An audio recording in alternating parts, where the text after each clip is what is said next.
Imagine for a moment that you are gliding through the pitch-black, freezing waters of the Baltic Sea. The pressure is immense, the silence is absolute, and your high-tech underwater drone provides the only light for miles. Suddenly, out of the gloom, a shape begins to materialize. You expect to see a heap of rotted wood or a scattered field of debris, which is what usually remains of a vessel lost to the waves centuries ago. But as the camera pans up, your heart skips a beat. Rising from the seabed is a majestic two-masted ship, standing perfectly upright as if it were still sailing through a ghostly underwater fog. The masts are still tall, the rigging is draped like spiderwebs, and the decorative carvings on the hull look as sharp as the day they were chiseled. This isn't a movie set or a digital recreation.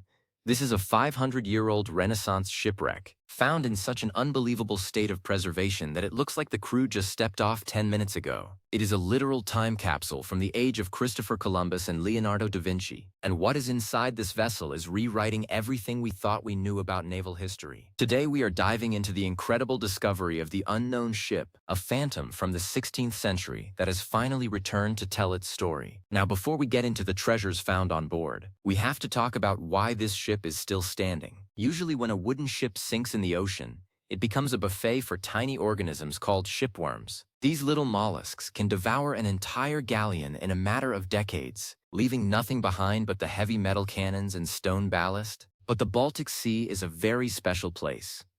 It is what scientists call brackish water, meaning it is a mix of fresh water and salt water. Because it is so cold, so dark, and has such low salinity, the dreaded shipworms simply cannot survive there. This creates a natural deep freeze for history. When a ship sinks in these specific conditions, it is essentially pickled. It is shielded from the elements and the biological decay that destroys history everywhere else in the world. This is how a ship from the late 15th or early 16th century can sit on the seafloor for 5 centuries and still have its tiny wooden swivel guns still mounted in their original positions. This discovery was made by a team led by Dr. Rodrigo Pacheco Ruiz, an underwater archaeologist who has spent his career hunting for the ghosts of the deep. They were using state-of-the-art sonar to map the seafloor for a commercial project when they noticed a strange anomaly on their screens. Most anomalies turn out to be rocks or modern trash, but the shape of this one was too perfect. It had the distinct silhouette of a ship. When they sent down a remotely operated vehicle, or ROV, the images coming back to the surface left the entire crew in a state of shock. They weren't looking at a wreck.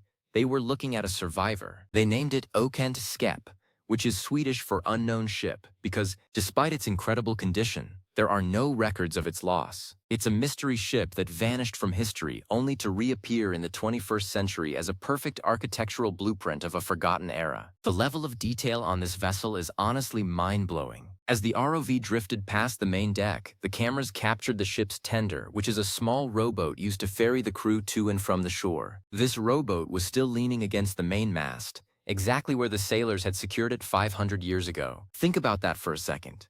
In most archaeological sites, we are lucky to find a single wooden plank. Here, we have the entire layout of a working Renaissance vessel. You can see the capstan, the heavy wooden drum used to haul up the anchors. You can see the bilge pump, the device that kept the ship dry during storms. You can see the decorative beakhead at the front of the ship, which was a symbol of pride for the shipbuilders of that time. It is like walking into a museum that was curated by the ocean itself, but it's not just the wood that survived. Because nothing was disturbed for 5 centuries. Everything on the ship is exactly where it was at the moment of the sinking. This gives us a human view of history that is usually impossible to find. We can see the swivel guns, small, mobile cannons still sitting in their mounts. This tells us about the tensions of the time. The Renaissance was an era of exploration, but also an era of constant conflict. Ships like this were merchant vessels, but they were armed to the teeth because the sea was a lawless place. Seeing those guns ready for action makes the history feel immediate. It reminds us that real people, with real fears and real lives, were standing on those decks when the water began to rise. How did it sink? That is the question that keeps archaeologists up at night. There are no massive holes in the hull that would suggest a battle or a collision with rocks. There are no signs of fire. The ship is standing perfectly upright on its keel. This suggests a very orderly sinking. Perhaps a leak that the crew couldn't keep up with, or a sudden change in stability during a storm that caused the ship to take on water and settle slowly to the bottom. Because the masts are still standing, we know it didn't capsize. It simply descended through the water column and landed softly on the silt. It is a clean sinking, which is the rarest and most valuable kind for researchers. It means the story is still intact. The ship dates back to the late 1400s or early 1500s, a period of massive transition in naval architecture. This was the era when ships were moving from the older, clunkier designs of the Middle Ages to the sleek, ocean-crossing vessels that would eventually reach the Americas and sail around the world. The unknown ship is a missing link in this evolution. It has features of both the Northern European cog style and the Southern European caravel style. By studying the way the planks are joined and the way the internal supports are built, engineers are learning the secret techniques of Renaissance master builders. They are finding out how these craftsmen were able to build such resilient structures without the use of modern blueprints or power tools. It was a time of immense practical genius, where the software for building a ship was stored entirely in the heads of the shipwrights. Wait until you hear about the artifacts within the reach of the cameras. We are talking about things that are usually lost to time. In the mud around the wreck, researchers believe there are intact barrels of cargo, personal belongings of the sailors, and even organic materials like leather shoes and woolen clothing. In the low-oxygen environment of the deep Baltic, these materials don't rot. They stay flexible. If we were to bring up a leather boot from this site, it might look like it was made last week. This is what makes maritime archaeology so visceral. It's not just about the big ship, it's about the small, personal items that connect us to the past.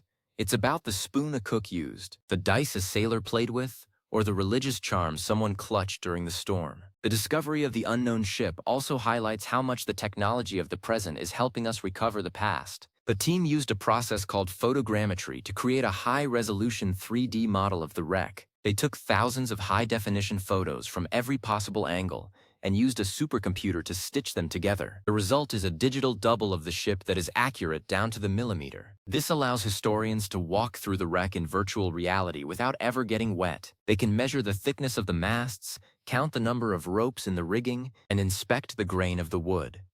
This is the future of archaeology. We no longer have to risk damaging these fragile sites by trying to raise them. We can study them in their natural, preserved environment and leave the physical history exactly where it belongs. Let's talk about the context of the world this ship lived in. In the early 1500s, the Baltic Sea was the center of a massive trade network. Goods like fur, timber, amber, and salt were moved across these waters, fueling the rise of the great northern European cities.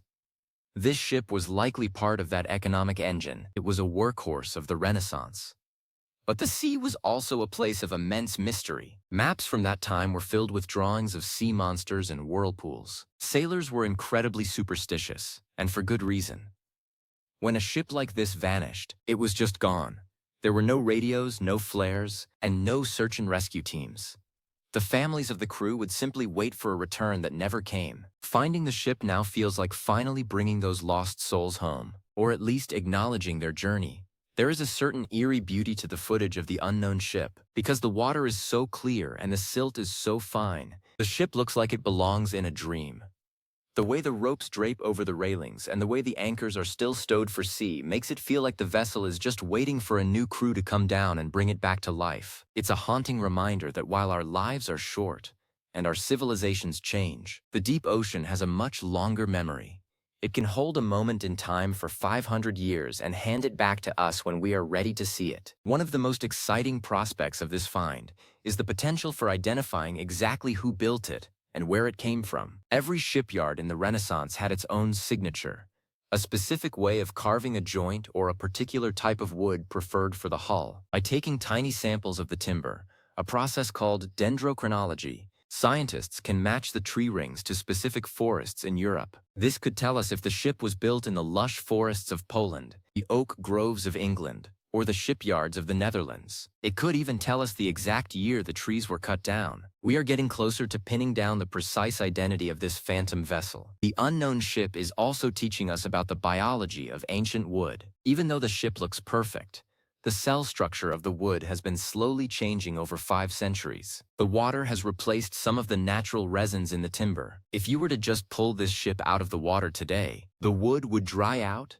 shrink, and crumble into dust in a matter of days. This is why preservation is such a delicate science.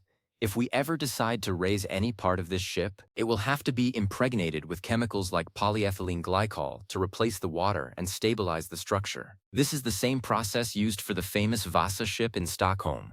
But the unknown ship is even older and more fragile. Think about the sheer courage it took to sail a ship like this. There was no engine, no GPS, and no steel hull. It was just wood, hemp, and canvas against the might of the north. The sailors slept on the hard deck, ate salted meat and hardtack, and navigated by the stars and a simple magnetic compass. When you see the actual physical space they lived in, it hits you how tough they must have been. The deck is small, the railings are low, and the environment was constantly wet and cold. This shipwreck is a monument to human resilience and the spirit of exploration that has always pushed us to see what is over the next horizon. The team that found the ship is part of a larger project called the Black Sea Maritime Archaeology Project, even though this specific find was in the Baltic. They are using the same high-tech tools to find wrecks in the Black Sea that are even older, some dating back to the Roman and even ancient Greek eras. The success of the unknown ship has proven that the anoxic or low-oxygen deep water of certain seas is the ultimate library of human history. We are beginning to realize that the bottom of the ocean is the world's largest and best-preserved museum. There might be thousands of ships just like this one, sitting in the dark, waiting for their turn to be seen. I want to focus for a moment on the swivel guns again, because they are so unique. These weren't the big, heavy cannons you see in movies like Pirates of the Caribbean. They were small, rapid-fire weapons that could be pivoted in any direction. They were used to defend against boarders or to clear the decks of an enemy ship. The fact that they are still in their mounts is incredibly rare. Usually, these are the first things to be moved or stolen by looters or scattered by the collapse of the deck. Their presence tells us that the ship wasn't stripped of its valuables before it sank. It went down as a fully equipped, ready-to-fight vessel. It's a snapshot of a moment of high tension. What was in the cargo hold? This is the million-dollar question. In the early 1500s, a ship like this could have been carrying anything from expensive spices and silks from the east to copper, iron, or even barrels of beer and salted fish. Because the hold is sealed by the deck planks, the cargo remains undisturbed. If there are organic goods inside, they might provide us with a DNA profile of the Renaissance economy. We could find out what people were eating, what they were trading, and what materials were moving across the borders of Europe. It's a window into the daily life of a world that was just beginning to become globalized. The discovery of the unknown ship also speaks to the importance of the Baltic Sea in global history. We often focus on the Mediterranean or the Atlantic, but the Baltic was the cradle of the northern European powers. It was the training ground for the mariners who would eventually explore the globe. The ships built here had to be incredibly sturdy to survive the Baltic's unpredictable weather and short, choppy waves. The unknown ship is the testament to that craftsmanship. It is a rugged, beautiful example of northern European engineering at its absolute peak. As we move forward with the study of this wreck, the focus is on in situ preservation. This means keeping the ship where it is, and protecting it from anchors, fishing nets, and looters. By keeping the site secret and using digital tools to share the discovery, archaeologists can protect the physical history while still allowing the world to enjoy it. It's a new way of thinking about our heritage. We don't need to possess the objects to learn from them. The knowledge is the real treasure, and the unknown ship is full of it. Think about how lucky we are to be alive at this specific moment in time. For 499 years, this ship was just a legend, a story lost to the waves. No human eye saw it, and no one even knew it existed. But because we developed sonar and ROVs and 3D modeling, we were able to find it. We are the first people in half a millennium to see those masts and those cannons. It's a privilege and a responsibility. We are the guardians of this ship's story now. The unknown ship also raises questions about our own legacy. What will we leave behind that will last 500 years? Most of our modern ships are made of steel, which eventually rusts away. Our electronics are fragile, and our digital records are easily lost. In many ways, a wooden ship in the cold Baltic is more permanent than the things we build today. There is a strange irony in the fact that the low-tech wood of the 16th century has survived longer than almost any high-tech material of the 20th. It's a lesson in the enduring power of natural materials when they are kept in the right environment. Every time the ROV goes down to the wreck, it finds something new, a different carving on the hull, a specific type of knot in the rigging, or a new piece of debris on the seabed. It is a slow, methodical process of discovery. Archaeologists are like detectives at a prehistoric crime scene, putting together the clues to figure out what happened in the final hours of the ship's life. Did the crew make it to the rowboat? Were they rescued? Or did they go down with the ship?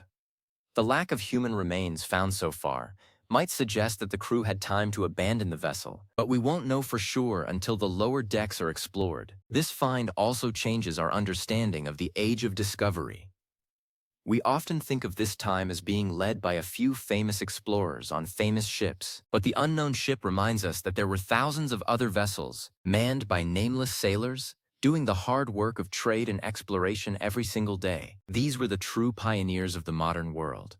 Their stories are just as important as the stories of Columbus or Magellan, and the unknown ship is finally giving them a voice. It represents the everyman of history. The ship's design is also providing clues about the transition from clinker-built ships where the planks overlap to Carvel-built ships where the planks are flush. This transition allowed for much larger and more stable vessels. The unknown ship appears to be an early example of the Carvel style, showing that this southern European technology had moved north much faster than we previously thought. This suggests a very high level of cultural and technological exchange between the different regions of Europe. The Renaissance wasn't just about art and philosophy.